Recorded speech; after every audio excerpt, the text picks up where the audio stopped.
Everyone, आज हम introduction to soil mechanics में देखेंगे lecture 7 some important relationships in between soil properties. So चलिए देखते हैं।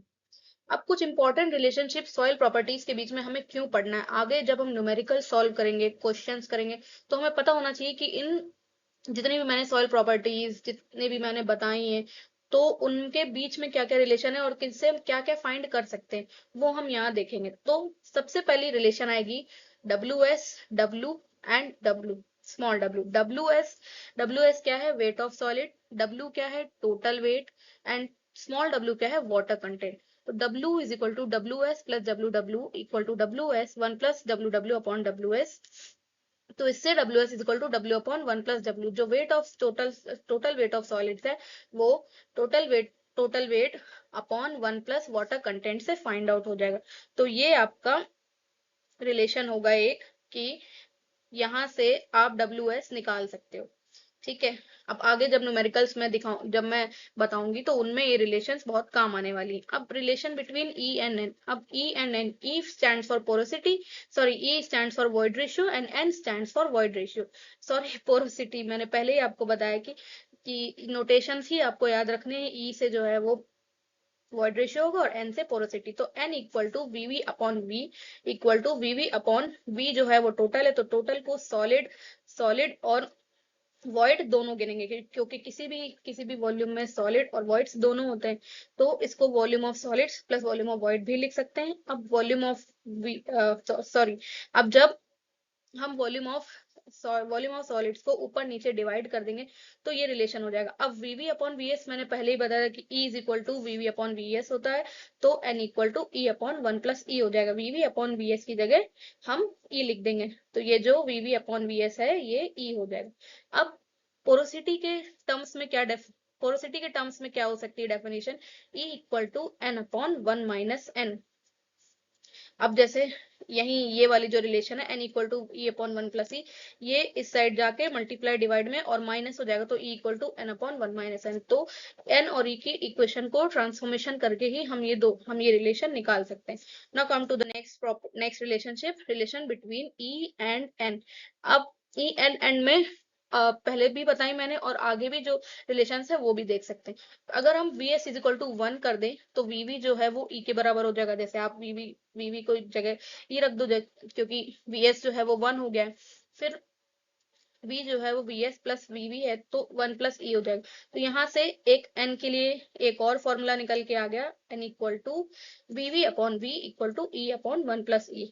अब फेज डायग्राम के according v equal to one, अगर हम v इक्वल टू वन कर दें, पहले तो vs किया था, अब v इक्वल टू वन कर दें, तो vv इक्वल टू n हो जाएगा, और vs is equal to v minus vv equal to one minus n। E is equal to vv upon vs equal to n upon one minus n। ये फिर एक और रिलेशन आ जाएगा।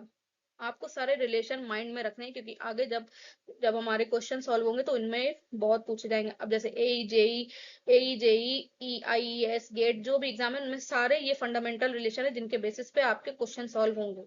अब फिर एक और नई रिलेशन, वो total volume of soil equal to one plus e. The volume of solids is one and the volume of voids is e. Thus if the total volume of a soil is v, then vs is equal to v upon 1 plus e and vv is equal to 1 e upon 1 plus e into v। जैसे E is equal to VV upon v s हम करते थे, उसके according इसमें अगर value put कर देंगे तो ये रिलेशन और आ जाएगी। Now come to next relation, relation between E, W, GS and S। अब E void ratio, water content, specific gravity और डिग्री ऑफ सैचुरेशन में क्या रिलेशन है? E is equal to VV upon v s मैंने पहले ही बताया था। अब वीवी को एज इट इज लिख के वॉल्यूम ऑफ सॉलिड जो है, वॉल्यूम ऑफ सॉलिड को हम वेट ऑफ वाटर से ऊपर मल्टीप्लाई और डिवाइड कर दें, तो VV VV upon V W into V W, sorry W W upon W S upon gamma S से डिवाइड कर देंगे, तो ये रिलेशन जो है वो एक इसमें one upon S W G S में कन्वर्ट हो जाएगी। मेनली आप इस रिलेशन को ऐसे भी याद रख सकते हैं, E is equal to W G by S, मतलब S E is equal to W G. Alternatively, from the phase diagram, Vs is equal to 1, Vv equal to E and Vw equal to SE, and ये सारे relation ऐसे calculate करने के बाद आपके नए नए रिलेशंस बन के आएंगे। अब W equal to W W upon W S is equal to S C gamma W upon G S gamma W से S C upon G S निकल के आ जाएगा। तो यहाँ से यही रिलेशन मैंने बताई थी कि s c is equal to W g होता है। तो ये बहुत ही सिंपलेस्ट रिलेशनशिप है सब में, जिसको जो आपको याद रखनी। अब कंप्लीटली सैचुरेटेड सॉइल के लिए, कंप्लीटली सैचुरेटेड सॉइल में एस जो है वो 1 हो जाएगा, तो उस कंडीशन में ई इक्वल टू डब्ल्यू WGS हो जाएगा। तो void ratio is equal to water content into specific gravity. Now come to the next relation. Bulk unit weight gamma T in terms of GS, E, W and gamma W. अब gamma T इनके terms में हम क्या ले सकते हैं? तो फॉर्मूले के अकॉर्डिंग आप देखिए, वेट अपॉन वॉल्यूम, तो वेट में total weight upon total volume अपन अपने डब्ल्यू एस कॉमन ले लिया तो 1 plus W W by W S हो गया। यहाँ पे वॉल्यूम ऑफ सॉलिड कॉमन ले लिया तो ये भी यहीं पे ऐसा ही हो गया। फिर W S upon W W upon W S जो है वो वाटर कंटेंट होता है, क्यों? हाँ। फिर और E is equal to VV upon v s, ये जो हमारे बेसिक रिलेशनशिप्स है, इन्हीं को वैल्यू में पुट करके हम एक फॉर्मूला बनाते हैं जो gamma T is equal to gamma W 1 plus W upon 1 plus E बन के आ जाता है। फिर यहीं से अगर W W is equal to S E by G आप पुट करेंगे तो गामा टी जो है वो इस रिलेशन में कन्वर्ट हो जाएगा।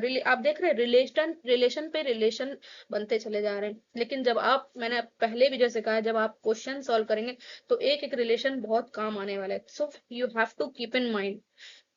फिर अब गामा टी का एक ऑल्टरनेटिव फॉर्मूला और है, जिसमें जिसमें आप वेट बाय वॉल्यूम को गामा जीएस और गामा डब्ल्यू में कन्वर्ट करके बना सकते हैं। और फिर ये एक और फॉर्मूला आ जाएगा यहाँ से, gamma T is equal to g s gamma W 1 plus W upon 1 plus e. Now come to the next relationship, saturated unit weight gamma saturated in terms of GS, E and gamma W. अब saturated unit weight, specific gravity, void ratio और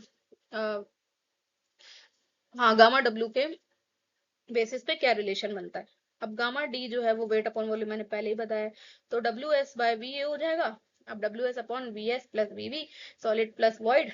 अब gamma d जो है वो यहाँ से gamma dry जो होगा वो G S upon gamma W, sorry GS into gamma W upon 1 plus E होगा। पहले हमने फॉर्मूला देखा था, जो जीएस, जो पहले स्लाइड्स में जो फॉर्मूला था वो GS into 1 plus W into gamma W था। लेकिन यहाँ पे जो सैचुरेटेड यूनिट वेट है वहां पे एस जो है वो 1 हो गया, तो यहाँ पे सीधे GS gamma W upon 1 plus E हो गया।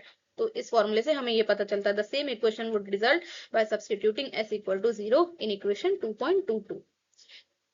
Now come to the next relation. ये अब इस सारे इंपॉर्टेंट रिलेशंस का मैंने एक टेबल बना रखा है, जिससे आप याद रखो कि जो सारी रिलेशनशिप्स हैं वो कैसे कैसे आपको यूज करनी, एक ही जगह आप पढ़ सकते हो, ये भी और ये भी। ये जो है ये रिलेशन जो है वो यूनिट वेट के बेसिस पे है, और ये रिलेशनशिप जो है वो मास डेंसिटी के बेसिस पे है। सो सारे रिलेशंस आपको अच्छे से याद रखनी है, हर फॉर्मूले में यूज होंगी। Now here we have completed. मिलते हैं नेक्स्ट लेक्चर में। Thank you.